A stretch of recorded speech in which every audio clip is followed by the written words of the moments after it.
They looked unshakable, a perfect crew sailing through the stars. But behind the calm of the Enterprise bridge, the Next Generation cast was at risk, on multiple occasions, of looking very different from how we know and love it today. Here are the Star Trek TNG cast members who were fired, rehired, or nearly walked away. As we go, tell me in the comments if I missed anyone or any detail, and subscribe for more stories about Star Trek and sci-fi television. Let's start at the beginning. When Star Trek The Next Generation launched in 1987, it was marketed as a family, the spiritual successor to the original Star Trek. But that family was, to an extent, dysfunctional from day one. Egos got bruised, the atmosphere on set was tense, and expectations for the show weren't exactly sky high. Patrick Stewart, a classically trained British Shakespearean actor, admitted in his memoir, Making It So, that he never expected the show to last more than a year. He told producers he kept his London flat and his furniture in storage, just in case. "I didn't unpack my bags," Stewart said. "I fully expected to go home after season 1. And while the show thankfully went on a long run, not all characters stayed for the ride.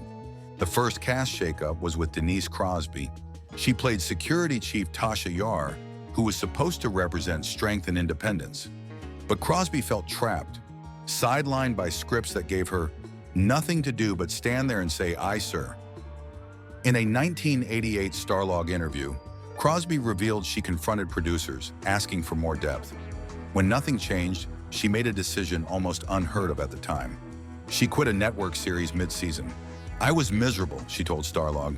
"It wasn't an easy decision, but I had to leave." Her departure shocked fans and colleagues.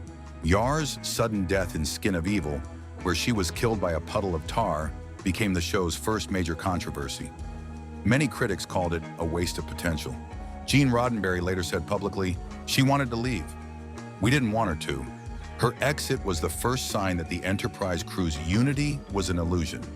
The next shock came only weeks later. Dr. Beverly Crusher, the ship's chief medical officer played by Gates McFadden, was quietly removed after season 1. Unlike Crosby, McFadden didn't choose to leave. She was fired. In multiple convention interviews and a 2012 StarTrek.com Q&A, McFadden said she was called by producer Rick Berman and told her contract wasn't being renewed. The reason?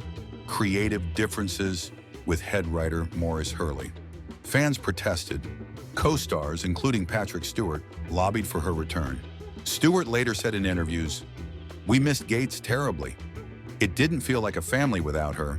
McFadden was replaced by Diana Muldaur as Dr. Pulaski for season 2.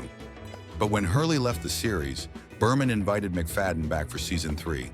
And she said yes. She admitted it wasn't an easy choice. She said, "I didn't want to come back at first. I was hurt. But Patrick and Jonathan called, and they convinced me." While Crusher's return is a feel-good story, the drama was far from done. While McFadden was being fired, another main cast member was nearly cut before anyone knew her name. Marina Sirtis, who played Counselor Deanna Troi, told StarTrek.com that during early production, both she and Denise Crosby were on the chopping block. "I got a call on a Sunday saying I was fired," she recalled. "Then on Monday they said, 'Never mind, you're back.'"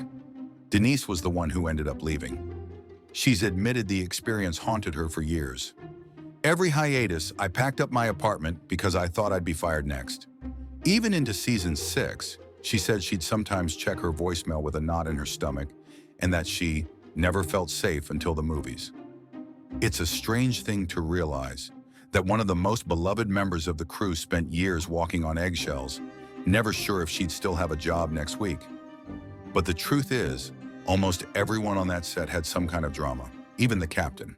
As the seasons rolled on, Patrick Stewart became the face of the Next Generation. Stoic, commanding, revered. But privately, he was miserable. He told The Hollywood Reporter in 2017 that during season 1, he considered quitting almost weekly. "I was a middle-aged man in a hotel room in LA, surrounded by kids who thought it was a joke," he said. The set was often chaotic. Some cast members played pranks, while Stewart, coming from the Royal Shakespeare Company, insisted on silence between takes. At one point, he actually lectured the cast about professionalism. "I said, 'This is not a game. We have to take this seriously.'" Brent Spiner later joked, "He gave us all a speech. We wanted to throw him out an airlock. But here's the twist. He was the one who almost walked away." By the end of season 3, Patrick was exhausted. Long hours, repetitive dialogue, and the feeling that Picard was becoming, well, predictable. "I felt trapped," he said. "I wanted more, and I didn't know if the show could give it to me."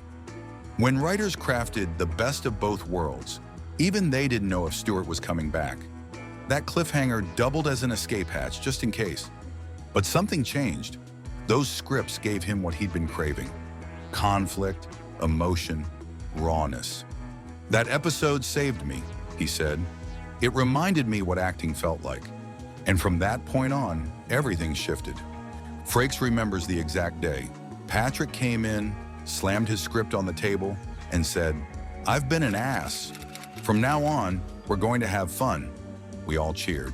That's when the captain loosened up, and the family really started to form.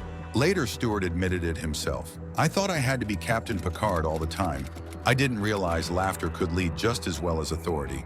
He came close to leaving Star Trek. Instead, he learned how to stay and lead differently.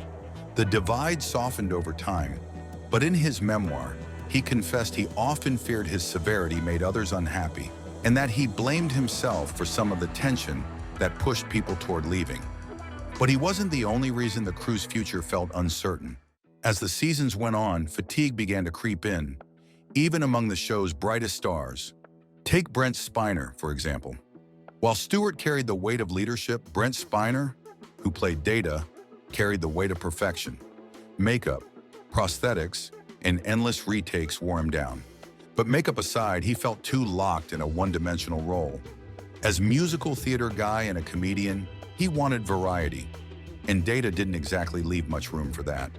Then came The Measure of a Man. That courtroom episode where Data's humanity was on trial changed everything.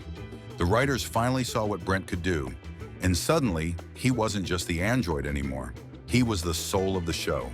They doubled down. Episodes like Brothers let him play 3 roles in one. Data, his evil brother Lore, and their creator, Dr. Sung.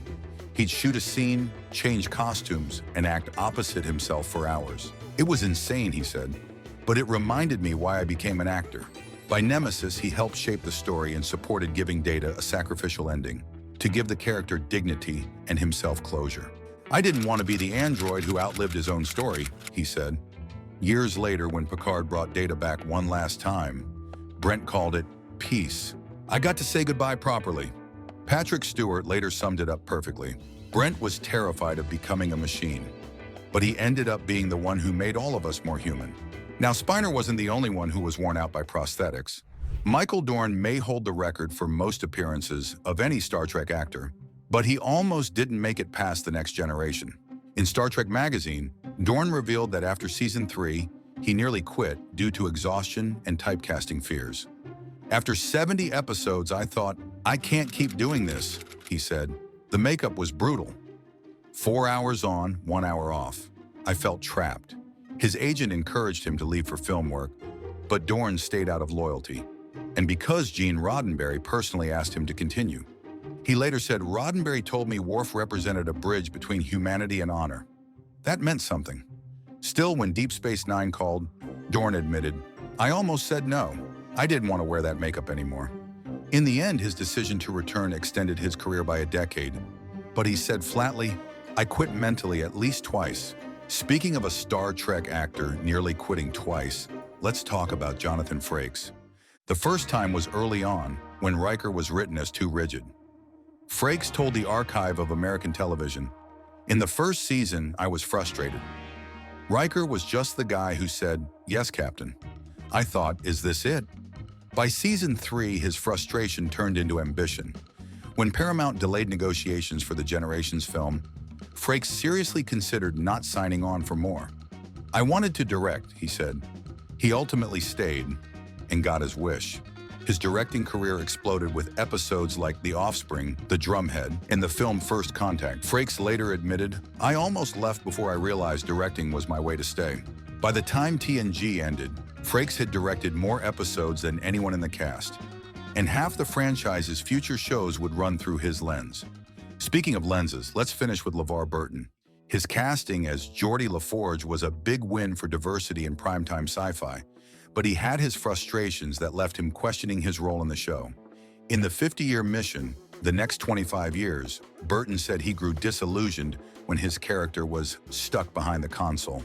"I was doing Reading Rainbow and directing, but on TNG I was the guy who said, 'Yes, Captain.'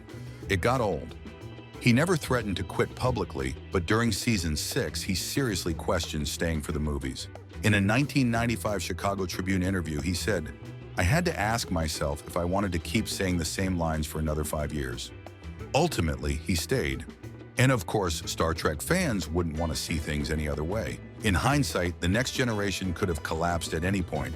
Denise Crosby's exit, Gates McFadden's firing, Patrick Stewart's near walkout. Any one of them could have shattered the illusion of a perfect bridge crew. But somehow, those fractures forged loyalty. Every actor who nearly left, or actually did, came back stronger. And Patrick Stewart, once the stern outsider, became the heart that held them together. Even then, he carried guilt. "I could be hard on my colleagues," he later wrote. "I demanded things they weren't ready to give, and I sometimes forgot they were people first, actors second. I believe my rigidity contributed to early departures. I carried that guilt for years." But he also spoke about what healed it. "By season 3, we had become a company of actors I would trust with my life. Whatever our struggles, we loved that ship and each other." Marina Sirtis echoed that bond decades later. "We fought, we cried, but we never let go. That's why it worked. And maybe that's why the next generation endured. Not because it was flawless, but because it survived every fracture. Through tension, firings, exhaustion, and doubt, that crew stayed the course. And in doing so, they became exactly what Star Trek was always meant to be. A family that kept finding its way back home."